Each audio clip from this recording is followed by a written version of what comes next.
What could happen if we take our workforce to new heights?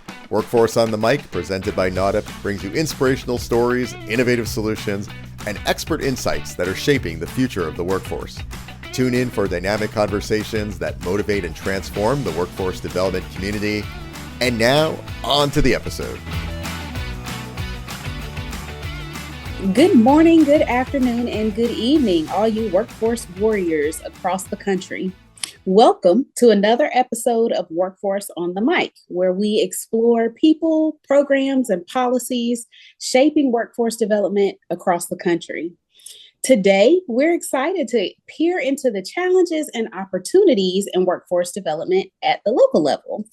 Our guest, Greg Morris, CEO of the New York City Employment and Training Coalition, brings a wealth of experience in implementing strategies to tackle metropolitan area workforce challenges. And he's also on the front line of connecting underserved job seekers and businesses in New York. So we'll discuss how to advocate for workforce programs in our communities, strategies that organizations can use to tackle employment barriers, and what's working to create real impact for job seekers. So, as we say, we are going to pass the mic over to you, Greg. So welcome to you. Oh, thank you for making this time. I really do appreciate it. It's always a pleasure to talk to and engage with the workforce warriors. Yes, absolutely. We're glad to hear from you today. And really, for all of our listeners today, if you can just start out by explaining an overview of where you are in the country and the work that you do. So I am located right now in New York City. So I represent the New York City Employment and Training Coalition. And the New York City Employment and Training Coalition is an association of organizations, entities, agencies, not-for-profit providers who are all in the business of serving New Yorkers who have an interest in finding a job, finding a new job, thinking about career advancement, currently employed but are looking for other supports and resources so that they can retain their employment. These are also entities that are thinking about reskilling and upskilling. These are singularly focused, in some cases, training providers. These are multi-service, multi-generational providers. This includes higher education institutions. It includes labor. It includes consultants and other partners who are thinking about this work. It includes city government agencies. What I do essentially in running this coalition is sort of seek to meet the needs of those entities that are thinking about supporting New Yorkers and making sure they have the budgetary supports they need to be successful, the legislative sort of commitments that are necessary to ensure that their work is as impactful as it possibly be. And we're also always thinking about the contractual or compliance related issues that are affecting the workforce, because what we want is to ensure that New Yorkers are on pathways to good jobs, better jobs in growing, expanding industries, but always with an eye towards ensuring the right wages, the benefits, and the supports that are necessary for people to live and excel in a city that is, to be honest, increasingly unaffordable. That's big. That's big. Well, Greg, it sounds like this is a huge network of what all sounds like workforce professionals, which we feel as our members and our listeners are chiming in. Those are all of the pieces that really make our programs work, the agencies and entities that you mentioned. So that sounds like just a beautiful coalition or area and environment for people to come together to all serve the same purpose. So that's great to hear the work that you're doing. So just a couple of questions for you today. So, Greg, how do you and the coalition advocate for workforce programs in New York?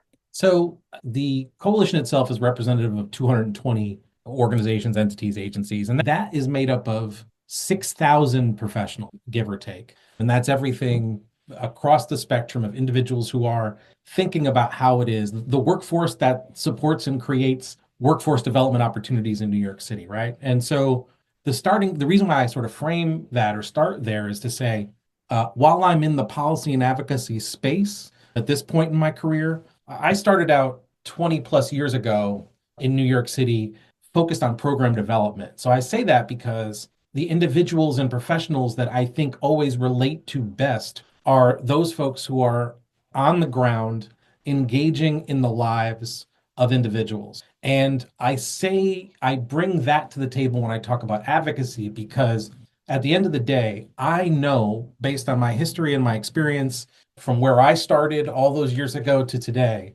I know how challenging it is when in front of you is someone who's trying to get a foothold in the job market, and the energy and effort that you put into trying to help them create a path for themselves to be able to do that with as much energy and focus as you need to advocate for investments in workforce development gets really hard. And I think our coalition is about representing those needs and interests. But at the end of the day, the storytelling that those individual workforce development providers, those focused organizations do to talk about the value and impact of the work, who it is that they're serving, and how, whether it is the under-resourced, underserved neighborhood from East Harlem to the North Shore of Staten Island, or Morrisania in the Bronx to part of the west side of Manhattan, like to be able to tell the story about what you do and how you do it and how you're creating value and impact across the city in support of individuals is a key piece of what it is that advocacy has to look like. And so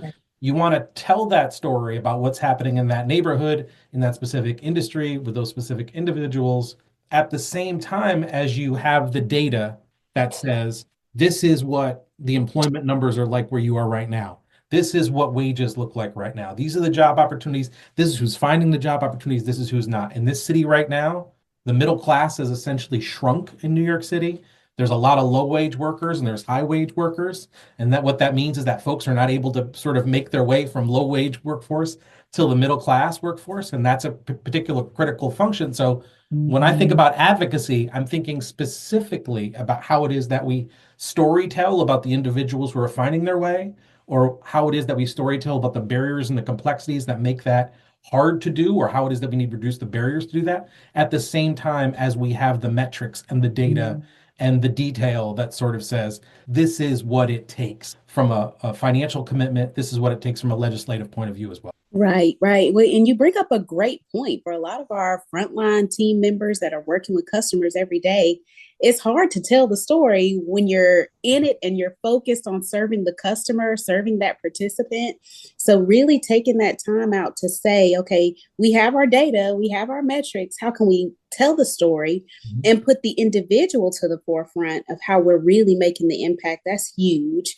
So I'm glad to hear that as the coalition, you're really making that effort to do that storytelling piece in that same network, in that same space with those frontline workers. That's huge. So Greg, how does your organization address challenges and barriers for customers at the local level as well? So the beauty of the organizations that we work with and that we're connected to, the business of this work, and this has certainly been true over the course of my career, is that, and this is as someone who started 20 plus years ago, starting actually signing young people up for a program called Summer Youth Employment in New York City, where young adults get pathways to 6 weeks of work during the summer. The city's made a big investment over the course of that time.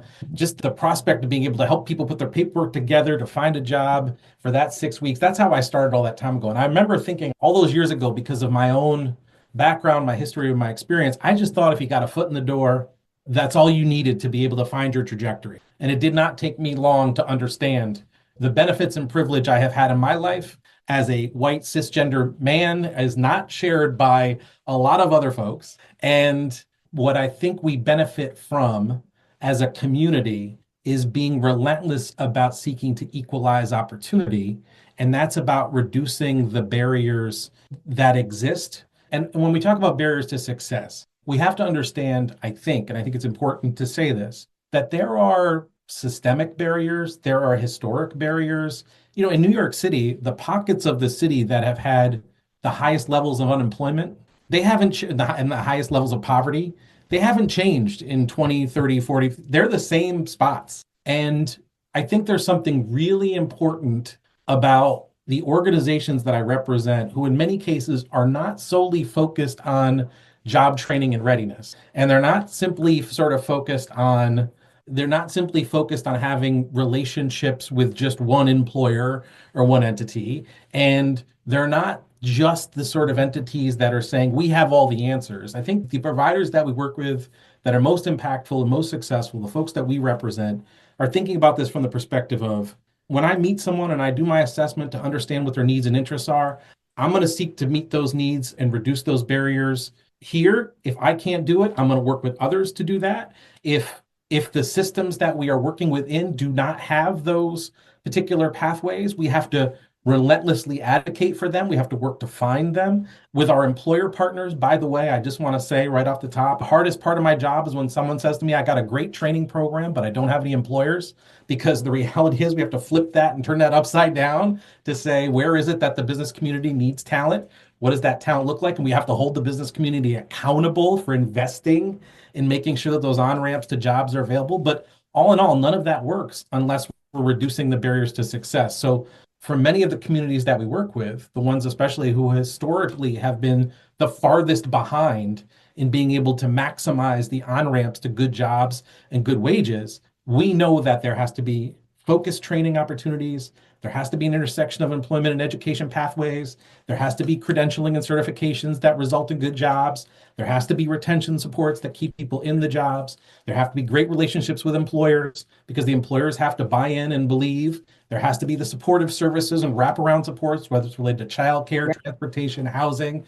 And we have to understand that no one provider is good at all of it. So you got to Right. parts of it, and then we got to figure out how to stitch together all the other providers that are around us to create that strong backbone that allows people to, I think, find a foothold in the opportunity that suits their needs and interests. Wow.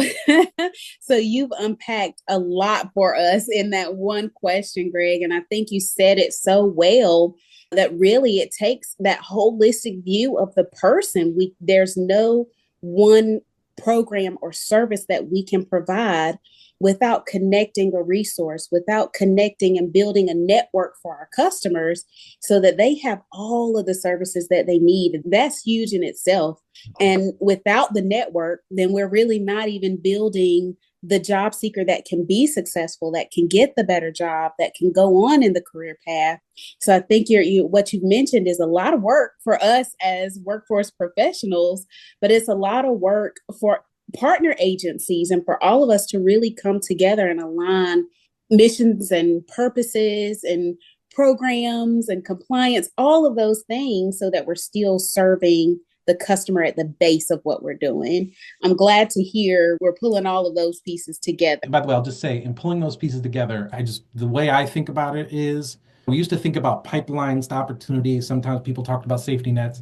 I think about it as it relates to scaffolding. Okay. Okay. Talk about how we come together is building the scaffolding. So regardless of where my starting point is, I have the way to get up to where it is that I see myself being. And so I look at it from that perspective. And I wish I could tell you in New York City, the scaffold was strong and sustainable and it's been around forever and we're making it all work. It's the exact opposite, which is it's fragmented, it's siloed. The job of the coalition is to put the pieces together. So like you said, there's the foundation and there's the pieces I can work my way up over time. Absolutely. Absolutely. I love the way you think about that. That's definitely helpful for all of our workforce listeners today.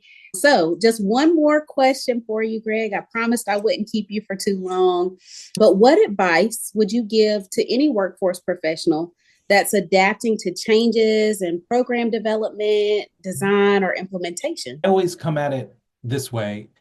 A lot of times, and this goes back to my orientation as someone who started as a program development person, right? Someone who on the ground trying to figure out how to get people access to jobs and the intersection of employment education experiences and how that related to career pathways or college and how that sort of evolved over the course of time in my career. And I come at it from the perspective of, and to all of our workforce warriors, you know the right answer. And what I mean by that is, a lot of times there's going to be people, especially I've learned this, city government, state government, other entities, who are going to think that they know how it is that workforce works. And if you say to them, do you support workforce? They go, workforce development? They go, yeah, of course. And if you ask them, what is that? Then they're lost. You know what workforce development is. You know when it works. You know how it feels when it's not. As our universe is shifting, and we have to think about tech and AI, and we have to think about new industries, and we have to think about the green pathways, and we have to think about clean energy opportunities as much as we're capable of still talking about that. And we talk about how it is that all these machinations in the world that we had pre-pandemic is not like post-pandemic. Right. At the end of the day, the reality remains. You, workforce warrior, know better than anybody else what it means when someone is finding a foothold in a good job, what they have to be able to stick and grow within that job. You know better than anybody else what wages people really need to make to be able to live safely, comfortably in the communities that they're part of.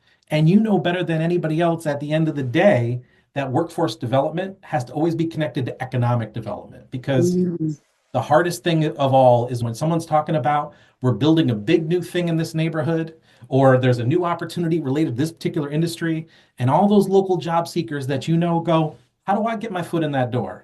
It's not happening. Why isn't it happening? If it's not happening, then we're not doing workforce right. So I would just say the world is continuing to evolve, but at the end of the day, you know exactly what it feels like when it's working. You know exactly what it feels like when it's not. Trust that, and trust that you know workforce better than anybody else. So you need to put forward your vision and understanding of what workforce development is and be very clear about it. And that clarity is about it's job training, it's career development, it's supportive services, it's creating a pathway to a living wage and a good job and taking care of one's family. Stay on that track. You already know it, you live it, and I trust your judgment to be able to execute on it from here on and make it real. Wow, that is great advice. That's great advice. I think even for me, like for you to talk to me that way, it's a reassurance, right? We are confident in our ability and our knowledge. We're confident that we can share skills and resources to other individuals, and we have to keep that confidence. That is excellent advice for anyone here today. And honestly, Greg, what we do every month on Workforce on the Mic is we have some mic drop moments. You've given us a few today, and I've heard the word multiple times in our conversation, but really being relentless about how we're connecting individuals, how we're providing services, how we're engaging other agencies. Being relentless is a huge piece of it. And the other part that you gave me two today. So really, we know, right? We know the work that we're doing. We're familiar. We have the passion and the heart to do this work and be confident in putting our vision forward of what workforce really is. Those are all great reminders, some key takeaways for any of our listeners. So we definitely appreciate you. Greg, just one more thing. If anyone wants to learn more about the New York City Employment and Training Coalition, how can we get in contact with you? The easiest thing is to find us on the web, www.nycetc.org. Once again, that's www.nycetc.org. And I'll also say this, I'm a very active user of LinkedIn. Gregory J. Morris, MPA, New York City Employment and Training Coalition. You can find me there because I try to keep up to date on LinkedIn because I think it's a good connection for the professional community. Let's all stay in touch in that way as well. Absolutely. Absolutely. Well, we are glad to have you on Workforce on the Mic today. Thank you for your time. We're looking forward to engaging you in the future. Genuine pleasure. I'm available anytime. And listen, we're going to work it out. We're going to figure it out. We're going to get there together. Thank you. All right. Thank you.